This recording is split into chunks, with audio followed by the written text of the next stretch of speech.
Arctic void 2022 की एक science fiction movie जिसकी यूनिक मिस्ट्री सब कुछ बदल कर रख देती है। शुरुआत दो दोस्तों रे और एलन से होती है जो कि अभी अभी नॉर्वे के आर्टिक में फ्लाइट से आए हैं। वे यहाँ एक नेचुरल एडवेंचर शो की शूटिंग के लिए आए हैं जिसे कि रे होस्ट करेगा और एलन उसका डायरेक्टर है। अब कुछ देर की वेटिंग के बाद एक वैन उन्हें पिक करती है और कुछ घंटों के सफर के बाद अब वे एक शिपयार्ड में पहुँच चुके थे जहाँ उन्हें एक टूर बोट पर जाना था। वहाँ पहले से उनका तीसरा साथी शियोन वेट कर रहा था जिसे कि उन्होंने कुछ ही दिन पहले इस शो के लिए कैमरामैन बनने के लिए हायर किया है। हालांकि शियोन आर्मी से है और इससे पहले उसने कोई कैमरामैन का काम भी नहीं किया है, मगर इस वीरान जगह पर एक वही था जिसे कि रे और एलन अरेंज कर पाए थे। अब शियोन रे और एलन के अलावा बाकी के टूरिस्ट का भी उनका टूर गाइड जिम वेलकम करता है।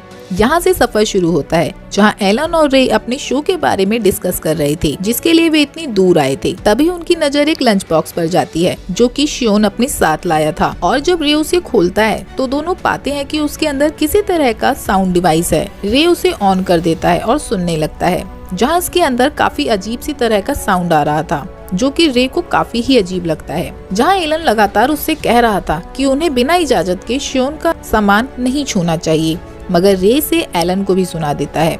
अब ये साउंड डिवाइस आगे जाकर बहुत ही इम्पोर्टेंट होने वाला है। यहाँ से दोनों शियोन को आते देख लेते हैं, सो दोनों जल्दी से उसके बॉक्स को बंद कर देते हैं। यहाँ दोनों दोस्तों रे और एलन दोनों को ही उनका ये नया कैमरामैन शियोन काफी ही अजीब लगता है। यहाँ से अब एलन शॉवर रूम में था जहाँ से वो लगातार अपनी वाइफ को मैसेज करने की कोशिश कर रहा था, मगर यहाँ किसी के भी सेल फोन में रेंज नहीं थी और यहाँ ऐसा लग रहा था कि उसकी वाइफ से कोई झगड़ा हुआ है और वो उसे मनाने की कोशिश कर रहा है, मगर सारे ही मैसेजेस फेल हो रहे थे। अब यहाँ से अगली सुबह काफी अच्छी निकली थी, सो तीनों शूटिंग स्टार्ट करते हैं जहाँ टूर गाइड जिम भी उनका साथ देता है और इसके बाद उन्हें काफी अच्छी वीडियो बाइट मिली थी। मगर तभी रे का ध्यान एक समुद्री सीगल पर जाता है जिसकी आंखों से खून निकल रहा था। ये काफी ही क्रीपी था, सो रे जल्दी से इसे भुलाना चाहता था और वे अंदर एलन के पास जाता है जहां एलन अपनी वाइफ से झगड़े को लेकर परेशान था और वो बताता है कि हमेशा शूटिंग को लेकर वो बाहर ही रहता है और इसी वजह से वो अपनी फैमिली को टाइम नहीं दे पाता। मगर तभी दोनों को बाहर से लोगों के घबराने और चिल्लाने की आवाजें आती हैं और दोनों बाहर जाकर देखते हैं तो पाते हैं कि एक सी मैमल अपने ही बच्चे को बड़ी ही बेरहमी से मार रहा है। यहाँ ये देख सब हैरान थे,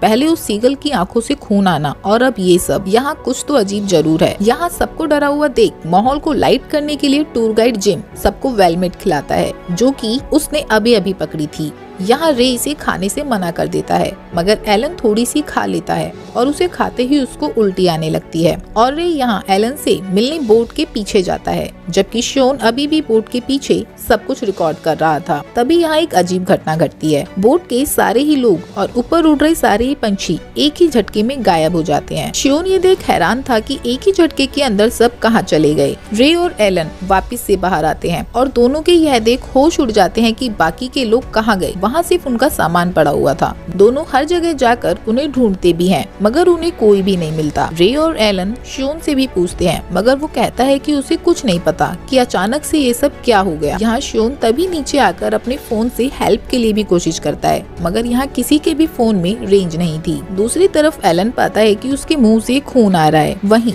रे भी शिप के मेन कैबिन में जाकर उसके रेडियो से कांटेक्ट करने की कोशिश करता है, मगर वो भी अब बंद पड़ा था। तभी वो बाइनाकुलर से वहाँ देखने पर पाता है कि कुछ ही दूरी पर एक टाउन है जिसमें कि काफी सारे घर भी हैं और ये यही सब शियोन और एलन को भी दिखाता है। यहाँ से तीनों डिसाइड करते हैं कि तीनों एक बोट से वहाँ तक हेल्प के लिए जाएंगे और वे सामान पैक करने लगते हैं जहाँ एलन को एक टूरिस्ट का फोन मिलता है और तभी रे पाता है कि एलन के गले पर काफी गहरा घाव बना हुआ है जिसके बारे में उसे पता ही नहीं। यहाँ उसकी मेडिकल ड्रेसिंग करने के बाद तीनों उसी टाउन की ओर जाने लगते हैं और अब यहाँ से कई घंटों के सफर के बाद वे फाइनली उस टाउन तक पहुँच चुके थे और शियोन वहाँ कहता है कि उन्हें उनके साथ ही रहना चाहिए क्योंकि यहाँ कुछ तो अजीब लग रहा है। यहाँ से तीनों टाउन में जाते हैं जहाँ टाउन में भी अब हर जगह सन्नाटा पसरा पड़ा था और वहाँ कोई भी नहीं था। वे एक खाली पड़ी बिल्डिंग में जाते हैं जहाँ उन्हें रूम से कोई एक आवाज आती है और तीनों उसे देखने के लिए भागते हैं तो वो पाते हैं कि वहाँ एक घायल डियर पड़ा हुआ है। वो भी हर जगह से घायल है और उसके मुँह से खून निकल रहा है। यहाँ तीनों को समझ आ चुका था कि जरूर कुछ तो अजीब इस एरिया में हुआ है, जहाँ पहले उनकी शिप में सभी लोग गायब हो गए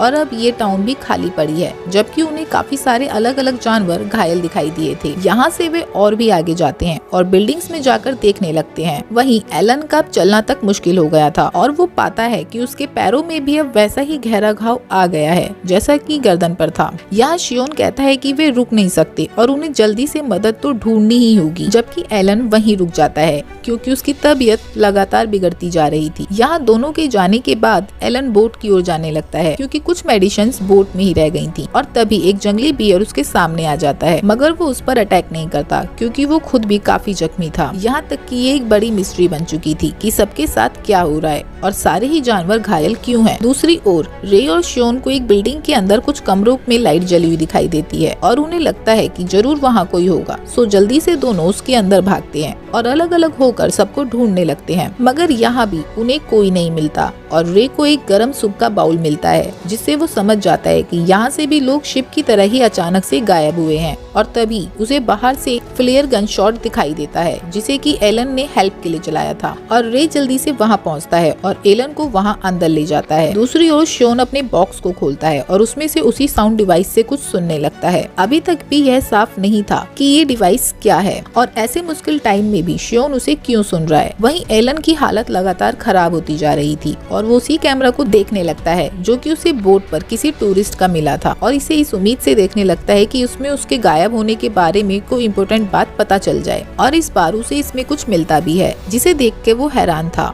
और उसने जो देखा था वो रे को बताने की कोशिश करता है, मगर तभी शियोन आ जाता है। रे शियोन से कहता है कि उन्हें जल्दी से टाउन से निकलना होगा और वापस से उसे शिप में जाना होगा, मगर शियोन कहता है कि ऐसा करना गलत है क्योंकि वहाँ तक जाने के लिए कई घंटे लगने वाले हैं और उस बोट जिससे वे आए थे उसमें ऑयल भी कम बचा हुआ है। यहाँ से रे ऑयल को लेने बाहर चला जाता है, जहाँ शियोन अपने बॉक्स को फिर से निकालता है और उसके हेडफोन्स बीमार एलन के कानों पर लगा देता है। यहाँ साउंड शुरू होता है और एलन उसे सुनते सुनते सो जाता है। अब कुछ देर बाद रे आ चुका था, जहाँ एलन उसे कैमरा रिकॉर्डिंग फिर से देखने को कहता है क्योंकि उसमें उसे कुछ पता चला था। रे वीडियो देखता है और वो पाता है कि जब सब लोग अचानक से गायब हुए थे तब शियोन उन सबको लगातार रिकॉर्ड कर रहा था और यहाँ से रे को समझ आ चुका था कि शियोन उससे बहुत कुछ छिपा रहा है और वो गुस्से में बाहर जाता है और किसी तरह से शियोन को काबू कर उससे पूछता है कि वो उनसे क्या छुपा रहा है और शियोन उन्हें यहाँ से सब बताने लगता है। वो बताता है कि उसे इस ट्रिप पर आर्मी के ही कुछ साइंटिस्ट ने भेजा है ताकि वो उनके बनाए नए सुपरसोनिक वेपन के असर को रिकॉर्ड कर सके। वो बताता है कि जब वेपन चलाया गया तब अचानक से सभी लोगों की बॉडी इवेपोराइज हो गई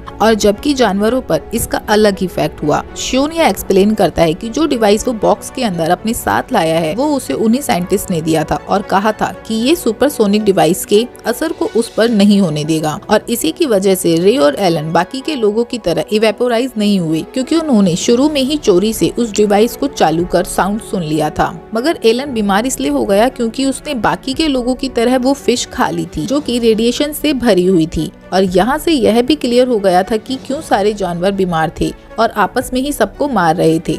शियोन ये भी बताता है कि ये डिवाइस एक सेफ गार्ड है, मगर किसी बीमार हो चुके इंसान को ये ठीक नहीं कर सकता और इसलिए अब एलन को ठीक करना मुश्किल है। इसके अलावा उन्होंने शियोन से कहा था कि वे उसे शिप से पिक करने आएंगे, मगर वो सैटेलाइट फोन उन्होंने जो उसे दिया था वो अभी काम नहीं कर रहा है। रे ये सब सुन झटके में था कि ऐसा भी कोई वेपन गवर्नमेंट छुपके से बनाती है और उसे आम लोगों पर इस्तेमाल करके देखती है। यहाँ से रे एलन के पास आता है और उसे सब बताता है। अब तक एलन की बुरी हालत हो चुकी थी, सो वो अपनी फैमिली के लिए एक आखिरी वीडियो मैसेज रिकॉर्ड करता है और उसमें उस सुपरसोनिक वेपन के बारे में सब बताता है जो कि उन पर इस्तेमाल किया गया है। यहाँ एलन अपना फोन रे को देते हुए कहता है कि इसे वो उसके मरने के बाद सेफली उसकी फैमिली के पास पहुँचा दे। रे यहाँ से बाहर जाता है और वो समझ चुका था कि शायद से वे लोग उसे भी वहाँ से नहीं निकलने देंगे, सो वो एलन के फोन को और दूसरे बाकी सबूतों को एक बैग में डालता है और समुद्र के पानी में फेंक देता है ताकि किसी को ये सबूत मिल जाए।